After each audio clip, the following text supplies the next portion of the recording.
Hello, in this second video on thyroid cytopathology, I'm going to show you a range of cases which may commonly be encountered on thyroid cytology. So previously we talked about the approach to cytologic diagnosis in thyroid nodules as well as classification systems. And now we're going to look at case examples and we're going to apply the Bethesda system for reporting thyroid cytopathology to these examples. So before we start on the cases, just a very quick recap. 6 categories: non-diagnostic or unsatisfactory. Usually management is to repeat FNA under ultrasound guidance or perform a cell block in liquid-based cytology. For benign, you do not really need to formally recommend anything. Clinicians will usually follow up the patients. AUS, atypia of undetermined significance, or FLUS, follicular lesion of undetermined significance, to repeat FNA, or you can potentially offer molecular testing as well if this is available, or even lobectomy potentially, depending on any suspicious features, whether it is clinical or molecular. Then suspicious for follicular neoplasm, again, usually we would recommend lobectomy or potentially molecular testing. And then suspicious for malignancy and malignancy, usually these will be candidates for surgery. So let's have a look at some case examples. For the first case, we can see the features which include the presence of abundant colloid, and this is the air-dried smears.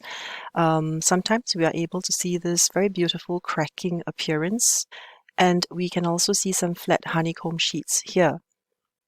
And I also want to mention that on high power, there's actually no significant nuclear atypia. So there are enough features for us to classify this into the benign category, and the diagnosis is colloid nodule. So usually colloid can appear purplish or sometimes more bluish, which is more helpful if it is bluish in color on the air-dried smear. And it may be thin or thick, and we may see some degree of cracking. Here are what honeycomb sheets look like. You can see that the nuclei are very well spaced, and if you look at higher magnification on the alcohol fixed smears, the nuclei are round and the chromatin is kind of granular. So this is very different from the chromatin and the nuclear shape that you would see in papillary thyroid carcinoma. And of course, this is just a honeycomb for comparison. So the features of a colloid nodule would be the presence of abundant colloid, architectural features of flat honeycomb sheets with very evenly spaced nuclei and distinct cell borders, and there is no significant nuclear atypia, meaning enlargement, oval nuclear shape, abnormal chromatin, grooves, inclusions on high magnification. There may sometimes be cystic change, which would be evidenced by the presence of foamy macrophages and also potentially sometimes reactive atypia among the cells, and there may also be sometimes Hürthl cell change or metaplasia. Here is an example of reactive changes you would see in cyst lining cells, and be careful because the nuclei can be a little bit oval or irregular, and you may sometimes even see some grooves. So this is the histologic correlate where you can see the cells lining cystic colloid nodules. The next case, I only have one picture here at relatively high magnification, but we can see that there's actually no follicular cells. This is the criteria for adequacy, and instead we see some foamy macrophages. So the diagnosis in this instance would be non-diagnostic, cyst contents only. So in cystic lesions, we really would need to see either abundant colloid or follicular cells or other types of cells in order to make a diagnosis. Generally, I think if you have to start counting cells, it's most likely going to be inadequate. Management is to reaspirate under ultrasound guidance, especially targeting solid areas, and to consider cell block if this is a liquid-based preparation. So for the cystic nodule, you see cyst macrophages, you may see some granular background material, and of course there may be diagnostic material such as follicular cells or colloid. And differential diagnosis is very wide-ranging. It could be cystic change in a benign colloid nodule, which is fairly common. And of course, you can also have cystic change in neoplasms such as papillary thyroid carcinoma and other neoplasms. This next case is a young lady with a tender thyroid lump, which is actually painful on palpation, and a short history. So what we're looking at are very large multinucleated giant cells with a great number of nuclei. The smear looks relatively dirty. We can see some intact follicles, follicular structures, and perhaps a suggestion of maybe some lymphocytes or some inflammatory cells. Here we see these very loose aggregates of macrophages or histiocytes and some lymphocytes in the background. And we can even see a large multinucleated giant cell engulfing some thick colloid. So in this instance, we see these features: poorly formed granulomas, multinucleated giant cells, a mixed inflammatory picture, and this is what we get in subacute granulomatous thyroiditis. So again, it goes into the benign category. Of course, this is also called the Coervin thyroiditis. The next case is that of a 56-year-old lady with a right thyroid nodule, and if you only had this picture, I think one would be thinking perhaps of a Hürthle cell-rich lesion. So once you see Hürthle cells, the approach is to look carefully for other elements. For example, you want to look for non-Hürthle follicular cells, you want to look for colloid, and also you want to look for lymphocytes because of the possibility of lymphocytic thyroiditis. So here, actually, the complete picture is that we can see some just very bland honeycomb sheets of non-oncocytic follicular cells, some colloid. So at the end of the day, this is just a colloid nodule with Hürthle cell change. I would generally not write this in my diagnosis. I would just call this a colloid nodule, and I can describe the Hürthle cell change in the microscopy section. Here is a case of a 45-year-old lady with a right thyroid nodule, and we can see rather large cells with some variation in nuclear size. Some of the nuclei are fairly large as well. Also pay attention to these small cells in the background. Here is another picture. Again, very large cells with abundant cytoplasm. So these are oncocytic cells. Quite a fair amount of variation in nuclear size, and then we have many lymphocytes in the background. So this again is an example of a benign condition, lymphocytic thyroiditis, and with this amount of oncocytic change, I would write a comment to consider autoimmune or Hashimoto thyroiditis and to correlate with serologic investigations. So again, the approach to Hürthle cells includes looking for lymphocytes. How do we differentiate a lymphocyte from a follicular cell? Well, lymphocytes usually have slightly more irregular nuclei, and there is usually a small rim of cytoplasm, as opposed to follicular cells, which, when they occur as dispersed bare nuclei, are usually very round, the nuclei, and there is really no cytoplasm, so they're completely naked. And you can see that they look quite different from the lymphocytes. In Hashimoto thyroiditis, you get Hürthle cells, lymphocytes, and scant colloid. It is a common false positive diagnosis, and it may sometimes be mistaken for follicular neoplasm because of microfollicular formations, even papillary thyroid carcinoma because of nuclear enlargement, sometimes pale nuclei and nuclear grooves. So you really should look for the full house of PTC features, both architecturally and cytologically, if you want to diagnose PTC on a background of Hashimoto thyroiditis. The next case is a 45-year-old man with a right thyroid nodule. And what we are seeing here is a very repetitive picture of microfollicles, and at the same time there is hardly any colloid. In fact, there's no discernible colloid in the field shown.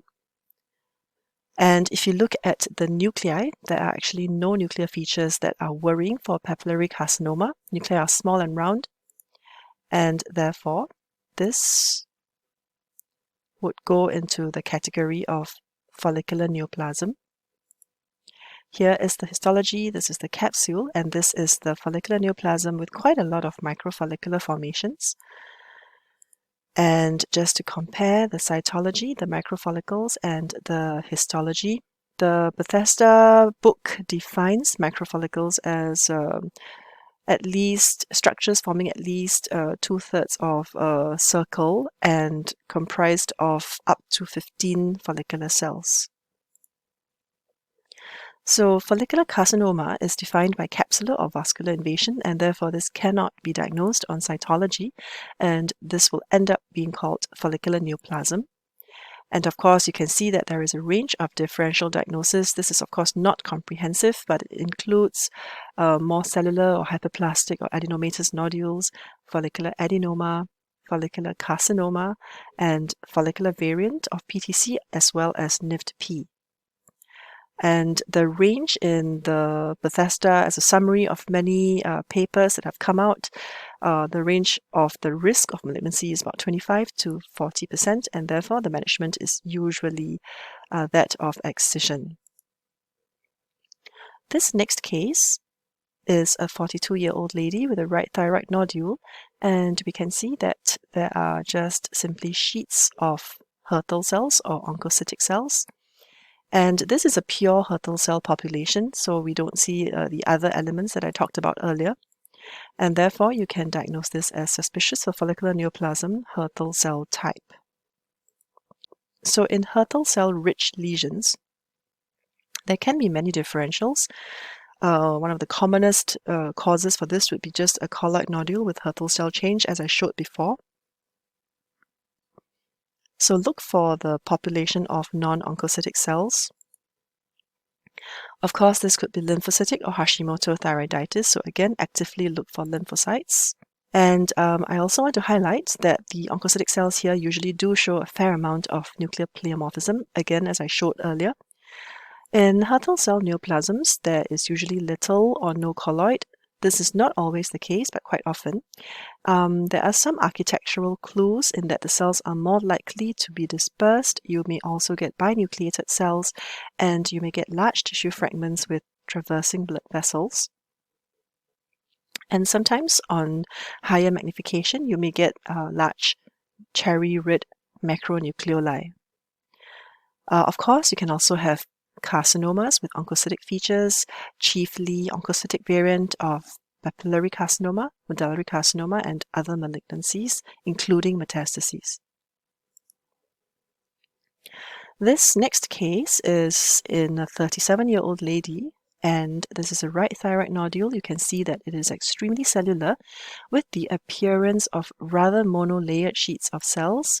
And in the other areas, we can actually see here a branching fibrovascular core with epithelial cells indicating a papillary structure. And here we get these finger-like sheets of epithelial cells, again with these monolayered syncytial sheets. On higher magnification, we see classical nuclear features. There is an intranuclear pseudoinclusion. We see nuclear grooves, small nucleoli, irregular nuclear membranes, powdery chromatin, and of course a psammoma body, which is pretty rare on cytology. We may not often encounter it outside the context of cystic PTC. So of course this would have an outright malignant diagnosis, and this is papillary thyroid carcinoma. And just note how closely the nuclei resemble coffee beans with the longitudinal grooves. So in terms of low power features, we do very often see flat syncytial monolayered sheets. So this is actually quite different from the honeycomb sheets in benign colloid nodule. We can see the nuclei are more overlapping and more disorganized. If you're fortunate, you'll see true papillary structures. There may be thick chewing gum colloid, and on high magnification, of course, all the nuclear features, which you can read here. The nuclear enlargement can be appreciated if you compare the size of a nucleus with a red blood cell in the background. Usually it's in the range of perhaps twice or a bit more than twice the diameter of a red blood cell. And cytoplasm also can show a range of appearances. Sometimes you may also see multinucleated giant cells in the background. And of course, there are variations. For example, in cystic PTC, often we see very fine, bubbly cytoplasmic vacuoles and little clusters of cells with scalloped flower-like borders. And of course, for the oncocytic variant, you have the oncocytic cytoplasm, but classical nuclear features are preserved. So be careful of follicular variant, PTC, and the differential diagnosis of NIFT-P. In these instances, we would see at least quite a number of nuclear features of PTC.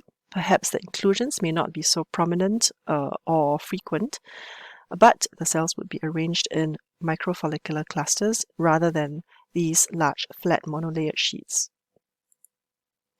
So here is a side-by-side comparison of a honeycomb sheet in a benign colloid nodule versus a syncytial sheet in PTC. Just note the nuclear disorganization, crowding, overlapping, also the nuclear size and the chromatin. And here is a classical example of some cell groups in PTC with this very bubbly cytoplasm, samoma bodies in the center of these clusters, and again here, samoma bodies. So again, a comparison of classical PTC with this flat sheet compared to follicular variant PTC or potentially NIFT-P with more microfollicular arrangements, but with the nuclear features that are worrisome for PTC. And again, another comparison, flat syncytial sheet, and these are little microfollicular structures with nuclear inclusion, so this would raise the possibility or suggest the possibility of follicular variant PTC. The next case is a 47-year-old lady with a right thyroid nodule, and you can see that there is a variety of appearances. The cells range from being very epithelioid, polygonal, plump, binucleated to spindle, and with a very characteristic stippled appearance to the chromatin, and also some amorphous material. So with these features, this is quite classical for medullary carcinoma. In medullary carcinoma, there may be a range of architectural features, isolated cells, trabecular formations, sometimes even follicular or microfollicular-like formations. The cells actually also show a variety of appearances from epithelioid to plasmacytoid to spindled, as you can see here, with binucleation and even multinucleation being fairly common. The chromatin is especially classical with this salt and pepper appearance as seen in neuroendocrine tumors, and there may even be intranuclear pseudoinclusions, and there sometimes may be red cytoplasmic granules. These are fairly infrequently seen in my experience, and you may see this amorphous material in the background, which is amyloid. Usually we will not see colloid. On cytology, in the absence of ancillary testing with confirmatory immunohistochemical tests, we can usually call it suspicious for malignancy with the morphologic features, and with ancillary testing, for example on the cell block, we can definitively diagnose medullary carcinoma. So this next case is in an elderly patient with an enlarging neck mass. And it's very clear to see that these cells are extremely pleomorphic, very large, and they do not even really resemble follicular cells. So this is an example of anaplastic carcinoma, of course, going into the malignant category. Classically, these appear very quickly, they enlarge, and they are in elderly patients, and there may be compressive or invasive clinical symptoms. We would see highly pleomorphic bizarre cells, sometimes even spindling, and they do not really resemble follicular cells. So a word of caution, sometimes in anaplastic carcinoma you may see abundant neutrophils with the appearance potentially of an inflammatory lesion, but do screen carefully and look for scattered malignant cells. So that was the range of common entities that I wanted to show. And of course, it is not a comprehensive range, but just to end off with the most useful morphologic features that really should always be looked for in every case would be architectural features of flat honeycomb sheets, which would favor a colloid nodule, versus microfollicles, which would favor a follicular neoplasm, and always look for colloid and quantify it, and also look specifically at high magnification on alcohol fixed smears for any nuclear features that may suggest papillary thyroid carcinoma. Thank you.